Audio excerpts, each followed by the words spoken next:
Hello everyone, God bless you all and special thank you to all my subscribers. जब भी हमें हमारी life में लॉ ऑफ अट्रैक्शन के बारे में पता चलता है, तब हम सभी एक कॉमन मिस्टेक करते हैं। जैसे ही लॉ ऑफ अट्रैक्शन के बारे में पता चलता है, हम धड़ाधड़ टेक्निक्स करना शुरू कर देते हैं। वाटर अफॉर्म करना शुरू कर देते हैं, खाना अफॉर्म करना शुरू कर देते हैं। 369 555 not technique, new moon rituals, full moon rituals, हम बस जुट जाते हैं कि जैसे तो लॉ ऑफ अट्रैक्शन की सारी सक्सेस इन टेक्निक्स के अंदर है। और ये एक सबसे बड़ी और कॉमन मिस्टेक है। जितना मैंने अपनी जर्नी से सीखा है और जितना मैंने क्लोजली नोटिस किया है, उसके आधार पे मैं आपको बताती हूँ कौन से 2 काम आपको किसी भी टेक्निक को करने से पहले कर लेने चाहिए।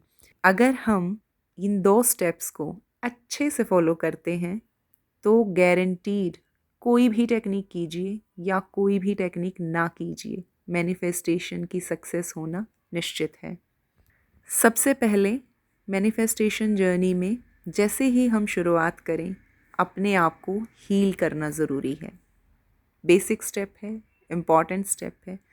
जब तक हम अपने अंदर के पास्ट लाइफ के ट्रॉमास को नहीं निकाल लेते या पास्ट लाइफ की मेमोरीज़ को नहीं निकाल लेते, तब तक अच्छे भविष्य के लिए, नई चीज़ों के आगमन के लिए रास्ता नहीं खुलेगा।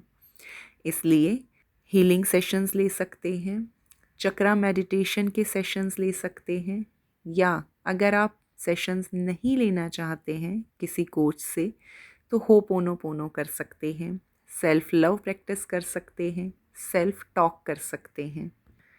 हमारे दिन में लगभग 60,000 से लेकर 1 लाख तक के थॉट्स हमारे ब्रेन में चलते रहते हैं। सेल्फ टॉक में कॉन्शियसली हमें सिर्फ अपने थॉट्स पर फोकस करना है कि वो किस कैटेगरी के हैं। पास्ट को लेके हैं, फ्यूचर को लेके हैं, कोई गिल्ट है, कोई फियर है, कोई एंग्जाइटी है। सबसे पहले उन्हें नोटिस करना है और फिर होपोनोपोनो प्रेयर के थ्रू उन चीज़ों को हील करना है। खुद को माफ़ करना है, खुद को थैंक यू बोलना है और ख़ुद को एश्योर कराना है कि जो हुआ सो हुआ, बिना जजमेंट किए, बिना कोई हार्ड बिहेवियर करे हम खुद को एक्सेप्ट कर रहे हैं। तो सेल्फ हीलिंग मस्ट है। सेल्फ हीलिंग उस बुनियाद की तरह है जैसे किसी भी बिल्डिंग को बनाने से पहले हम उसकी नींव मजबूत करते हैं। इसीलिए मैनिफेस्टेशन की जर्नी में हमारी जर्नी कितनी मज़ेदार और कितनी सक्सेसफुल होगी, इसके लिए ये ज़रूरी है कि हम पहले खुद को हील कर लें, अपने एंग्जाइटी को, फियर को, ट्रॉमास को, पास्ट लाइफ जितने भी हमारे बुरे अनुभव हैं उन्हें खुद से रिलीज़ कर दें। टेक्निक करने की जल्दबाजी ना कीजिए। जैसे ही हम हील होंगे, जैसे ही हम हाई वाइब्रेशंस में जाएंगे, चीज़ें अपने आप मैनिफेस्ट हो जाएंगी।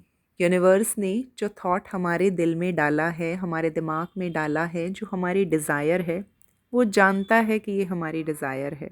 इसलिए इतनी जल्दबाजी ना दिखाइए कि कहीं वो विश चली ना जाए। कहीं नहीं जाने वाली है, हमारी ही विश है, हमारे लिए ही है। सेकंड स्टेप, खुद के वाइब्रेशंस को हाई करना। कोशिश करना कि हम मैक्सिमम टाइम हाई फ्रिक्वेंसी में रहें। उसके लिए सेल्फ लव प्रैक्टिस कर सकते हैं, ग्रैटिट्यूड से शुरुआत कर सकते हैं, डांस कर सकते हैं, वॉक कर सकते हैं, फिज़िकल एक्सरसाइज कर सकते हैं, मेडिटेशन कर सकते हैं, कोई बैच ज्वाइन कर सकते हैं या किसी कोच से हम हीलिंग सेशंस वगैरह ले सकते हैं, हॉबी क्लासेस ज्वाइन कर सकते हैं, इंडोर आउटडोर गेम्स खेल सकते हैं। अपनी वाइब्रेशंस को हाई करना है और कंसिस्टेंटली हाई वाइब्रेशन में रहने की कोशिश करनी है। और जैसे ही हम इन 2 स्टेप में पारंगत हो जाते हैं, उसके बाद आप जिस भी टेक्निक को करें, तुरंत आपको मैनिफेस्टेशन के रिजल्ट दिखाई देते हैं। और अगर टेक्निक नहीं भी करें तो भी चीज़ें मैनिफेस्ट होने लगती हैं, एफर्टलेसली, स्मूथली, मिरेकल्स की तरह। मेरे साथ तो ऐसा ही हुआ है।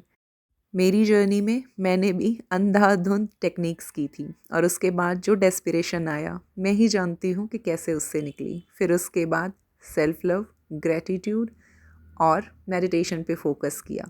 उसके बाद मैंने कभी कोई टेक्निक नहीं की। जब मेरी चीज़ें मैनिफेस्ट होने लगी उस वक्त मैंने कभी भी कोई भी टेक्निक नहीं की, ना ही मैं कोई टेक्निक आज करती हूँ।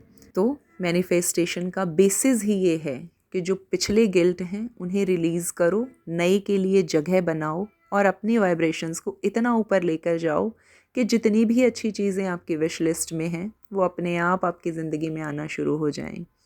उम्मीद करती हूँ इन 2 स्टेप्स का आप ख्याल रखेंगे। Happy manifestation journey. आज के लिए इतना ही। Thank you very much. Please like, comment, share and subscribe. Bye.